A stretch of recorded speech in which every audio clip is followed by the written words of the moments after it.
Deep work का मतलब है गहरी तवज्जो के साथ मुश्किल काम करना, जहाँ कोई रुकावट ना हो। जैसे कोई मुसन्निफ़ पूरी तवज्जो से किताब लिख रहा हो या कोई प्रोग्रामर बगैर किसी रुकावट के कोडिंग कर रहा हो। इसके मुकाबले में शैलो वर्क है, जैसे ईमेल्स का जवाब देना, सोशल मीडिया चेक करना, छोटे छोटे काम जो आसान हैं लेकिन आपको कहीं नहीं पहुँचाते। बिल गेट्स की मिसाल है, जो साल में 2 बार थिंक वीक मनाते थे। वो एक अलग कैबिन में चले जाते, कोई नहीं मिलता, बस पढ़ते और सोचते रहते। वही उन्होंने इंटरनेट की अहमियत को समझा और माइक्रोसॉफ्ट की सिमत बदल दी। आज हम ओपन ऑफिस कल्चर में रहते हैं, जहां हर कोई हर वक्त दस्तयाब होना चाहता है। लोग समझते हैं कि जल्दी जवाब देना मतलब है प्रोडक्टिव है, लेकिन हकीकत में ये सब आपकी तवज्जो तोड़ते हैं। न्यूपोर्ट अटेंशन रेजिड्यू का तस्वुर कहते हैं, जब आप एक काम से दूसरे काम पर जाते हैं तो आपका दिमाग पहले काम से अटका रहता है। जैसे आप रिपोर्ट लिख रहे हैं, फिर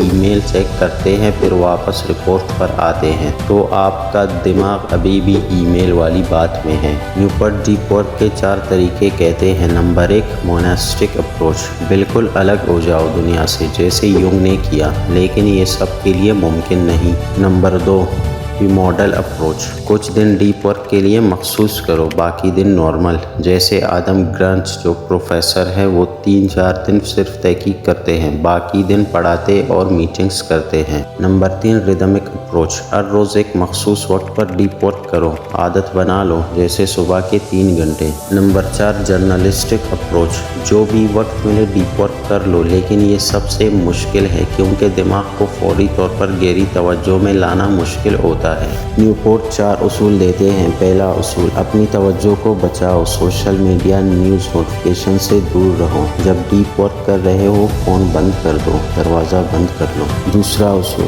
बोरियत को कबूल करो। हमें आदत हो गई है कि ज़रा सा बोर हुए तो फ़ोन उठा लिया, लाइन में खड़े हैं तो इंस्टाग्राम स्क्रॉल कर रहे हैं। ये आपकी तवज्जो की ताकत को कमज़ोर करता है। अपने दिमाग को सिखाओ कि बगैर स्टिमुलेशन के भी रह सकें। तीसरा उसूल, सोशल मीडिया छोड़ो। न्यूपोर्ट इस मामले में बहुत सख्त है। वो कहते हैं कि टूल्स आपकी तवज्जो चोरी करते हैं और वापस में कुछ खास नहीं देते। सोचो, क्या वाकई फेसबुक से आपको कोई फ़ायदा हो रहा है या सिर्फ वक्त ज़ाया हो रहा है। चौथा उसूल, शैलो वर्क को कम करो। अपने दिन का हर घंटा प्लान करो, देखो कितना वक्त शैलो वर्क में जा रहा है और इसे कम करो। मसलन एक प्रोग्रामर की कहानी लेते हैं। पहले वो सारा दिन मीटिंग्स, चैट्स, ईमेल्स में लगा रहता, असल कोडिंग रात को करता जब सब सो जाते। फिर उसने न्यूपोर्ट की किताब पढ़ी। उसने सुबह 6 से 9 तक 3 घंटे डीप वर्क के लिए मखसूस किए। फ़ोन बंद, ईमेल्स बंद, सिर्फ कोडिंग, बाकी दिन में मीटिंग्स और दूसरे काम। 3 महीने में उसने इतना काम कर दिया जितना पहले साल में नहीं कर पाता था।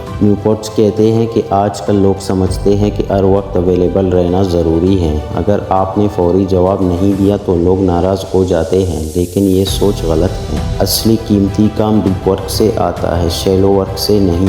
एक अच्छा रिपोर्ट जो 3 घंटे के तवज्जो से बना लो, 10 रिपोर्ट से बेहतर है जो डिस्ट्रैक्शन में बने। न्यूपोर्ट कहते हैं कि आने वाले वक्त में जो लोग डीप वर्क कर सकेंगे वो सबसे ज़्यादा कामयाब होंगे, क्योंकि हर कोई डिस्ट्रैक्टेड है। जो फोकस नहीं कर सके वो अलग नज़र आएगा। मिसाल ले किसी राइटर की, जो रोज़ 3 घंटे बगैर रुकावट लिखता है, वो साल में 2-3 किताबें लिख सकता है, मगर जो डिस्ट्रैक्शन में लिखता है वो एक भी मुकम्मल नहीं कर पाता। डीप वर्क का पैगाम सादा है, अपनी तवज्जो की कदर करो। ये सबसे कीमती चीज़ है जो आपके पास है, इसे ज़ाया मत करो।